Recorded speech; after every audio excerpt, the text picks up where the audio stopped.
चुनाव नहीं भी होता तो भी अभी कार्यक्रम लिया करते हो। तो सीट शेयरिंग से जोड़कर कार्यक्रम और ताकत हम दिखा रहे हैं, इसको मत देखिए ना। जहां तक इतनी सीटों का सवाल है, हमने बार बार कहा है यह एनडीए के अंदर का मामला है, तो अंदर में हम बात करेंगे ना इस पर। अंदर में जो बात होगी वहां से जो तय होगा फिर हम आपको शेयर करेंगे। इस संदर्भ में अभी बात नहीं होगी। आरजेडी बोलता है वही भाषा हम बोलते हैं। हमको लगता है कि मेरे साथ अन्याय है। आरजेडी की भाषा तो हम दूर दूर तक सोच भी नहीं सकते कि उस तरह की भाषा का हम इस्तेमाल करें। आरजेडी क्या कर रहा है उसका मामला है, हम उस पर कोई टिप्पणी अभी इस संदर्भ में करने की आवश्यकता नहीं समझते। हम अपनी बात कर रहे हैं और अपनी बात कर रहे हैं, मुद्दा की बात कर रहे हैं। हम सीट शेयरिंग पर भी आपके सवाल का हम जवाब दे रहे हैं, लेकिन अब इस बात को ध्यान में रखें तब तो कोई कार्यक्रम ही न करें, क्योंकि आगे सीट शेयरिंग है, पता नहीं उसका अर्थ निकल जाए यही कि सीट शेयरिंग के लिए हम संवैधानिक अधिकार पर जीवन सुधार महारैली कर रहे हैं और उसको सीट शेयरिंग से जोड़कर देख रहे हैं। तब तो हम कार्यक्रम ही न करें। देश में कुछ भी होता रहे और हम कार्यक्रम न करें। हम पॉलिटिकल पार्टी हैं, संयोग से चुनाव अभी है। चुनाव नहीं भी होता तो भी अभी कार्यक्रम लिया करते हो। तो सीट शेयरिंग से जोड़कर कार्यक्रम और ताकत हम दिखा रहे हैं, इसको मत देखिए ना। जहां तक इतनी सीटों का सवाल है, हमने बार बार कहा है यह एनडीए के अंदर का मामला है, तो अंदर में हम बात करेंगे ना इस पर। अंदर में जो बात होगी वहां से जो तय होगा फिर हम आपको शेयर करेंगे। इस संदर्भ में अभी बात नहीं होगी।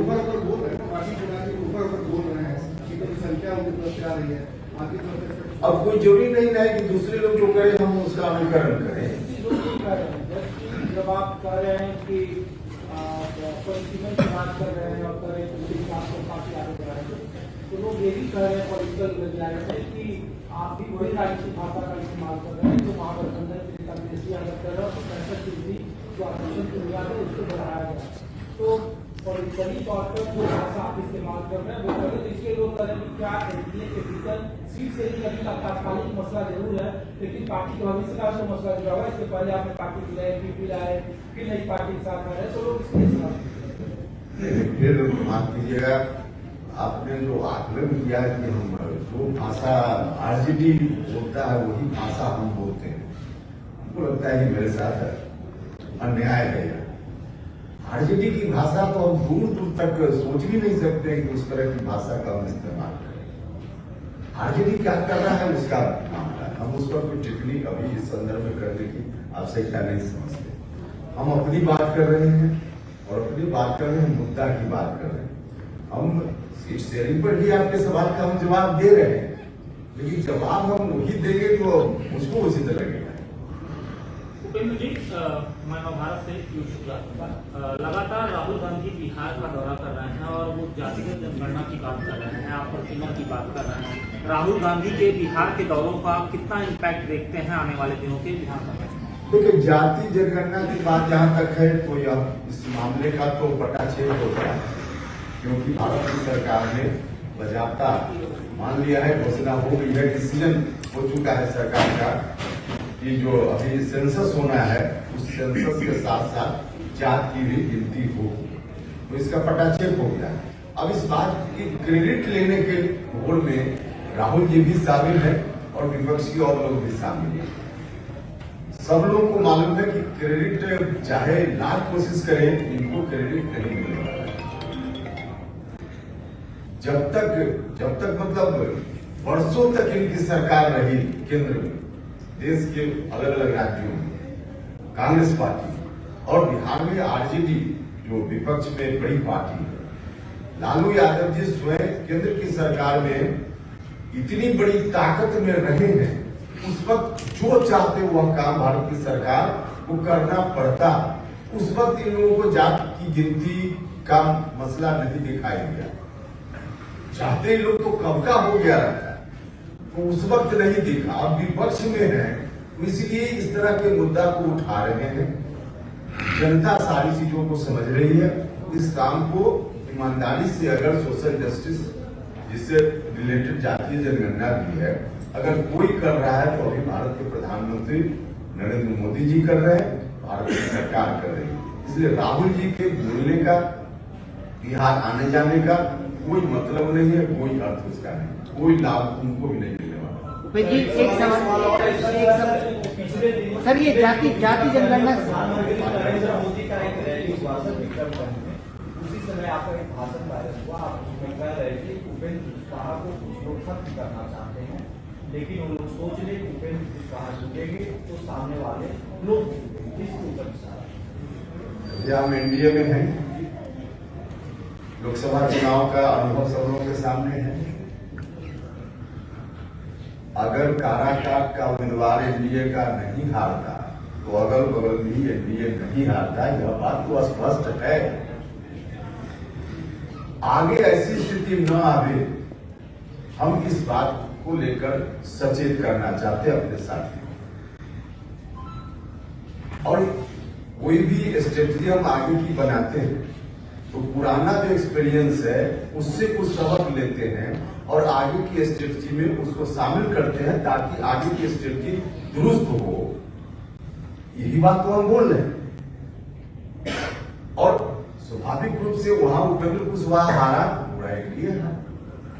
एक ही नाव पर जब हम लोग सवार हैं, एक मंच पर इतने लोग बैठे, मंच छूटेगा तो हम अकेले थोड़ी गिरेंगे, बगल वाले भी गिरेंगे। तो यही तो बात हम देख रहे हैं, इसमें कहा कोई बहुत पर्दा है।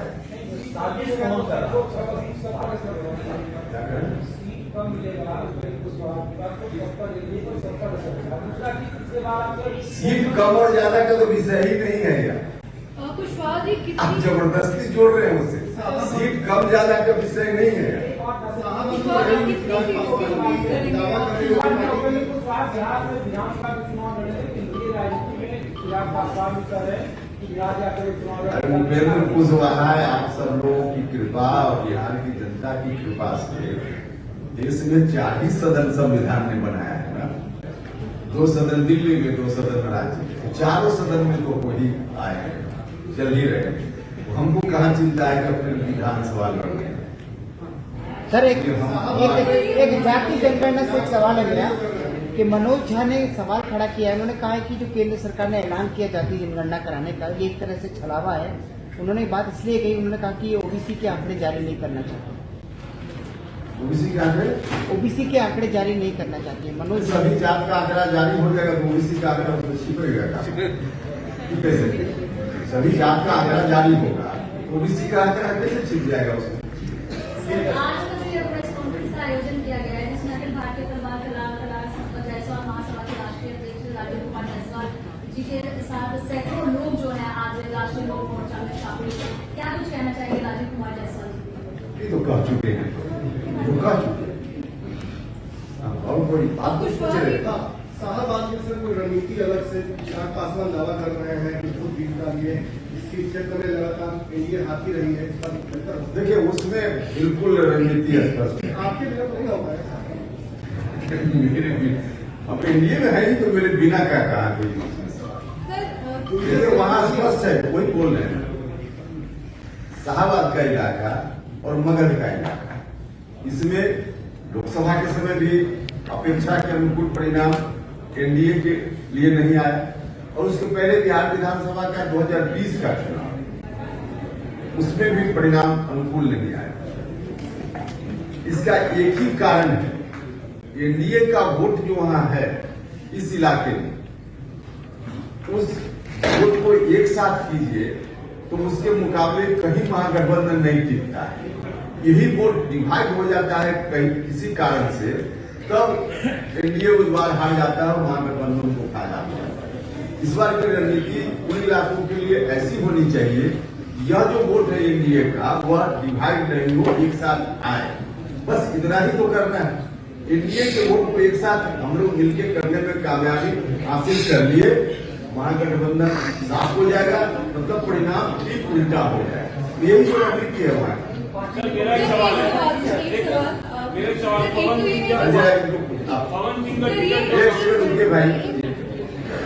सर, इस चुनाव में आपको कोई ऐसा आपने तय किया कि कितनी सीटें हैं जो आप लड़ना चाहेंगे, और साथ ही अभी जो कास्ट सेंसस का अनाउंसमेंट हुआ है, बड़ी चीज है, तो आपको उसका असर दिखता है बिहार के चुनाव पे ही, और उसके साथ ही क्या रिजर्वेशन बढ़ाने का मुद्दा भी आ सकता है? लेकिन कितनी सीटों पर हम लड़ेंगे तो तय होगा, फिर बता पाए। जहाँ तक कास्ट सेंसस का मामला है, तो कास्ट सेंसस वहाँ की जनभावना है। लोग चाहते थे कि कास्ट सेंसस हो, और लोगों की जनभावना को ध्यान में रखते हुए जिस गठबंधन या जिस सरकार ने निर्णय लिया, स्वाभाविक रूप से उसके पक्ष में लोगों की सहानुभूति बढ़ेगी, तो इसका फायदा तो एनडीए को मिलेगा। इसमें कहाँ कोई हो रहा है। सर मेरा एक सवाल है, पवन सिंह का आसनसोल में टिकट कट गया और यहाँ पर भी वो हार गए। देखिए, कास्ट सेंसस उस मकसद से लोग कह रहे थे कि कराना चाहिए, तो कास्ट सेंसस की रिपोर्ट आने दीजिए, और उसके आधार पर जो आवश्यकता होगी, सरकार को भी डेटा मिल पाए। सरकार भी योजना बनाती है तो डेटा की जरूरत पड़ती है, तो सरकार सोशली लोगों को आगे बढ़ाने के लिए इकोनॉमिकली हर तरह से इस डेटा का उपयोग करेगी तो उस समय कई तरह का डिमांड उठेगा। अभी क्या क्या डिमांड उठेगा, पहले डाटा आ जाए, उसके बाद ही बताना। सर मेरा सवाल है, पवन सिंह का आसनसोल में टिकट कट गया, वहाँ ही बेइज्जत हुई थी, यहाँ भी हार गए आपके पास आकर के, तो फिर उनको मिला क्या? कहीं वो यूज तो नहीं हो आपका सवाल तो महान सवाल है, महान सवाल का जवाब हमको क्या देगा। नेशनल दस्तक की आपसे गुजारिश है कि अगर इसको बचाना चाहते हैं तो नेशनल दस्तक को सब्सक्राइब करने के लिए रेड कलर के सब्सक्राइब बटन को दबाएं, फिर बेल आइकन की घंटी दबाएं। नेशनल दस्तक को बचाने के लिए बहुत जरूरी है कि हर खबर को शेयर करें, लाइक करें, कमेंट जरूर करें।